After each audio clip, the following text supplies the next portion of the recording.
Bonjour et bienvenue dans Cocorico, le podcast qui résume l'actualité sportive française de la semaine. Dans cette émission, on va parler de la 3e semaine d'avril, à savoir du 15 au 21 avril. J'espère que vous avez pris du plaisir à pratiquer cette semaine. Cette semaine, j'ai fait quoi moi J'ai continué le basket, ouais, et le street, évidemment. Mais j'ai aussi un peu plus visité Tokyo, parce que c'est quand même beau. Et il y a tellement de choses à faire, c'est incroyable. N'hésitez pas à venir à Tokyo. Enfin bon, on va commencer dans les prochaines secondes, alors n'hésitez pas à faire ce que vous voulez pendant ce podcast. Faites du sport, c'est bien le sport. Prenez du plaisir surtout, et bonne écoute. Nous connaissons les demi-finales des coupes européennes, on commence avec la Ligue des Champions. Paris-Italie gagne 4-1 à Barcelone en ayant été mené 1-0. But de Dembélé, Vitinha et un doublé de Kylian Mbappé, dont un penalty. Score final 6-4 pour le PSG au cumulé des deux matchs. Donc réaction de Kylian Mbappé après le match. Même si on avait perdu, je suis toujours fier d'être parisien. Maintenant, c'est sûr que dans des soirées comme ça, la fierté elle est encore plus grande. On est très content. On bat une équipe qu'on avait envie de battre. C'est sûr que vivre des soirées comme ça en tant que parisien, c'est grand, mais voilà. On a une étape de plus et il faut rester tranquille. Que somos listos para ir a la final, que hacemos un gran equipo, que hacemos un gran partido como equipo, como grupo, porque trabajamos durante 6 días después del partido en París con el staff, con todo el mundo, con la idea que vamos a ganar aquí y seguro que es un gran día para el club y enhorabuena a toda la persona del club que trabajan y a los jugadores, el staff y todo el mundo. Ton anglais est très bon, ton espagnol aussi.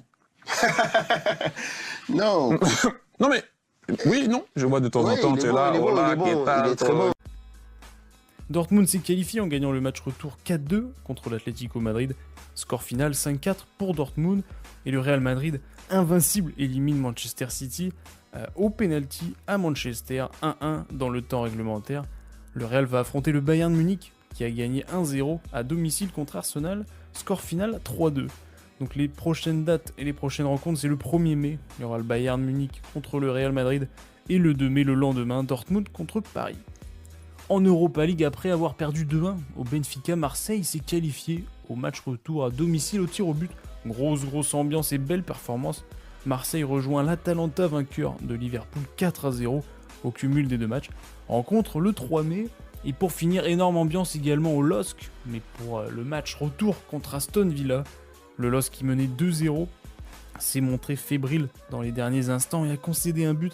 Alors faute ou pas faute sur Chevalier étant supporter lillois, il y a faute, mais l'arbitre n'a rien dit, donc il y a rien. Hein. Donc Lille s'incline difficilement au pénalty. D'ailleurs, le gardien Martinez a écopé d'un match de suspension à cause de son comportement durant le match et envers le jeu, on va dire, en gagnant du temps, et les supporters. Donc il va louper le match aller des demi-finales. En Ligue des Champions féminines, Lyon a gagné 3-2 le match aller des demi-finales contre Paris, match retour ce dimanche 28 avril au PSG. Et l'autre match, c'était Chelsea qui a gagné 1-0 contre Barcelone. En Ligue 1, on reprend les championnats européens. Peu de surprises en Ligue 1 cette semaine. Les 7 premiers du classement ont gagné, sauf Brest qui a perdu contre Monaco 2-0 à Brest. Monaco passe donc devant Brest pour prendre la seconde place du classement et Lille revient à 1 point de Brest et prétend toujours à la Ligue des Champions, c'est important. Le PSG a mis 4-1 à Lyon, énorme claque, et tout ça juste en première mi-temps. Metz sort de la zone rouge en battant son concurrent le plus direct, Le Havre. 1-0 au Havre. En Angleterre, les 4 premiers de Première Ligue ont gagné. Manchester City est 3ème avec 1 point. Derrière Arsenal et Liverpool, égalité à 74 points. Mais City a un match de retard et cette information est très importante pour la suite. Le Bayern Munich a gagné 5-1 à l'Union Berlin avec notamment Harry Kane qui est buteur et un doublé de Müller. Dortmund finit sur un match nul contre le déjà titré Leverkusen 1-1 et perd sa 4ème place au profit de Leipzig qui est signe de Ligue des Champions. Stuttgart 3ème perd 2-1 à Brême. En Italie, l'Inter remporte son 20e Scudetto en battant le Milan AC 2-1 à domicile ou à l'extérieur comme vous voulez vu qu'ils jouent dans le même stade au final. Énorme ambiance, les supporters ont donné de la voix et de leur personne. 3 cartons rouges délivrés en fin de match, donc peu d'importance pendant le match. Ils gagnent le derby plus le championnat le même jour avec un but de Thuram. C'était le Classico ce week-end en Espagne, et quel Classico! Si le Real gagnait, le titre leur tendait le bras, et si le Barça gagnait, il revenait à 5 points du Real. Je vous laisse à la 91e minute du match, le score est de 2-2 à ce moment-là, et voilà ce qui arrive. Avec Brahim, même ballon décalé, Vasquez, la passe, Rossellou, Bellingham dans le temps additionnel, c'est son moment à lui, c'est le Belling Time, 3-2 pour le Real Madrid, le but du sacre, le but du titre de champion d'Espagne pour le Real, c'est Bellingham. Bellingham. Et évidemment que le Real, c'est épique, c'est inimaginaire, c'est irrationnel. On ne peut pas expliquer quelles sont les raisons, quels sont les motifs, comment ils arrivent à faire. Mais évidemment que le fait de le faire à chaque fois, tout le temps, dans n'importe quel stade, à n'importe quel moment, ils vont faire la différence. Girone profite de la défaite donc du Barça pour revenir à 2 points et en gagnant 4-0 à Cadix. Et l'Atlético Madrid, 4ème, donc place de Ligue des Champions, perd 2-0 à Alaves et voit dans son rétroviseur Bilbao qui est seulement à 3 points.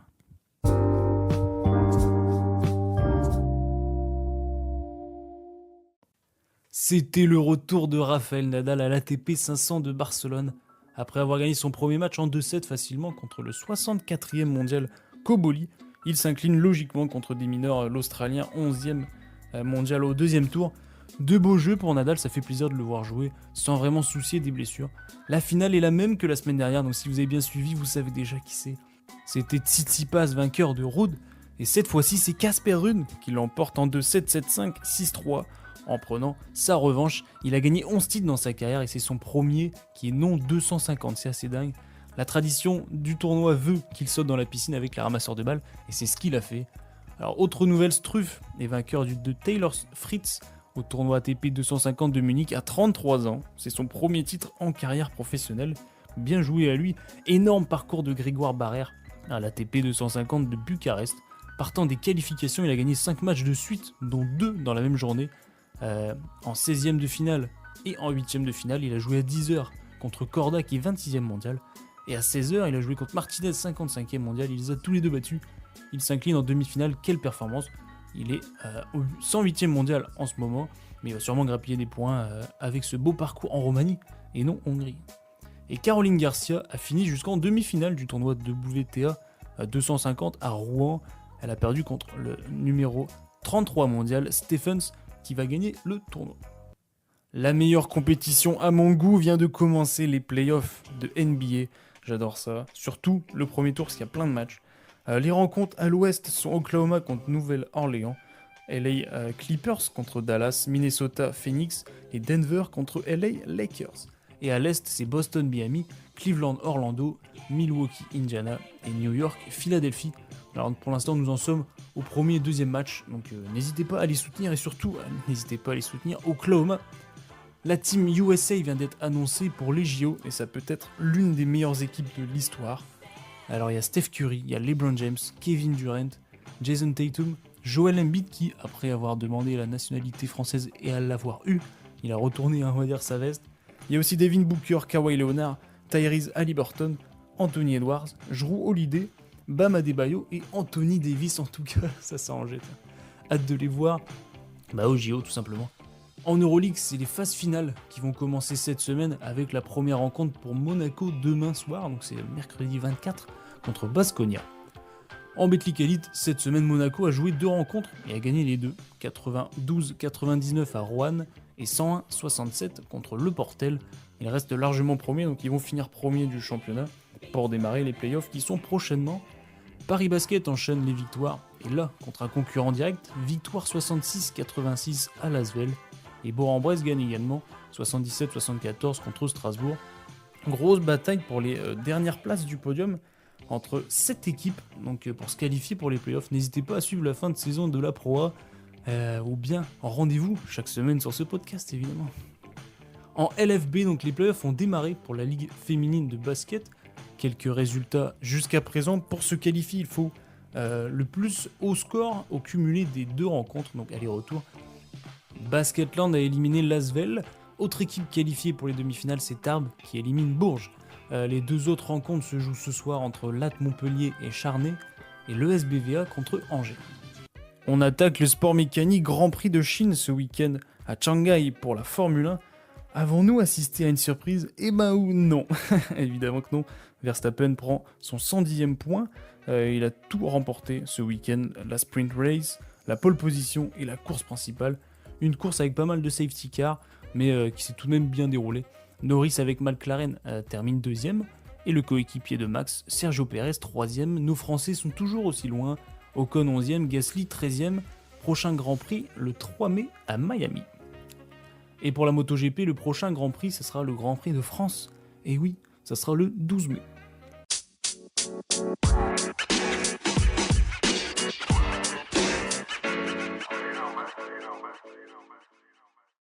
La Wanda Diamond League 2024 d'athlétisme a débuté à Xiamen. Si vous vous rappelez, Xiamen c'est où? C'est en Chine, et oui. Et il s'en est passé des choses. Premièrement, les nouvelles des Français, Françaises. Il n'y en a vraiment qu'une en fait de positive. C'est Sirena Samba Mayela qui a terminé 3ème du 110 mètres et féminin et a signé le record de France en 12 secondes 55. Très belle performance. Mais la plus grosse nouvelle, c'est le record du monde du saut à la perche qui a encore été battu, mais par le même au final, 6,24 m par Armand Duplantis qui se bat lui-même. Now, bar at 6:24. This would be a new world record. Mondo Duplantis. Oh, yes! A world beater yet again. And it's only mid-April. Would you believe it? Mondo on top of the world. First time in China. It's a day he'll never forget. 6:23, of course, last year he extended his own world record and he's added another centimetre. Mondo Duplantis, world record holder once again. Wow. Well, that's just brought the stadium alive and it takes the breath away. La Ligue Magnus, toujours la Ligue de hockey sur glace française, est terminée. Nous avons un gagnant. Et c'est Rouen qui l'emporte aux prolongations dans le match 6. Alors que Bordeaux gagnait 2-0, ils ont concédé 4 matchs de suite. Bravo à Rouen. La Stanley Cup vient de démarrer, donc c'est les playoffs de NHL, la Ligue nord-américaine de hockey. N'hésitez pas à suivre la compétition. Alors je sais que c'est un peu tard, mais surtout que c'est des horaires américaines. Mais sinon, je vous détaillerai l'avancée des phases finales. Alors pour l'instant, nous en sommes au 2 et 3e match des 8e de finale. Les demi-finales de la Marmara Spike League de volleyball sont terminées. J'adore dire ce blaze, c'est vraiment nul. C'était bizarrement en 2 matchs gagnants, alors que les quarts de finale c'était en 3 matchs gagnants. Je pense que l'inverse aurait été un peu plus logique, mais bon. Enfin bon, Saint-Nazaire a gagné 2-1 contre Tourcoing et va rencontrer Tours gagnant 2-0 de Chaumont en finale. Donc premier match de la finale, c'est demain soir, donc mercredi 24 avril.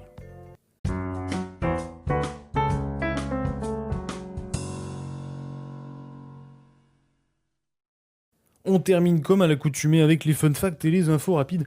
L'iconique marathon de Boston a eu lieu le week-end dernier. Le premier a terminé en 2h06 minutes chez les hommes et 2h22 chez les femmes. Le premier français est arrivé 54e en 2h26, bien joué à Romain Carrette.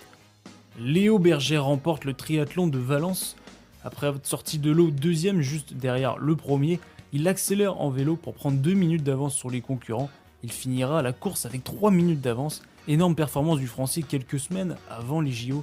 Le deuxième français de la course, c'est Anthony Costes qui est arrivé 10e. Merci à Benjamin pour cette news en triathlon. En ce moment se tient la Coupe du Monde féminine de hockey sur glace. L'équipe de France a gagné 5-1 le premier match et a perdu 4-3 aux prolongations pour le deuxième match contre la Norvège. Les prochaines rencontres à suivre, c'est cette semaine contre l'Autriche, la Corée du Sud et la Hongrie. L'équipe de France féminine est invaincue dans le tournoi des 6 nations. 4e victoire 40-0 au Pays de Galles. On reste 2e derrière l'Angleterre invaincue également, mais ce qui sera le dernier match vendredi soir de l'équipe de France, on va gagner ce crunch.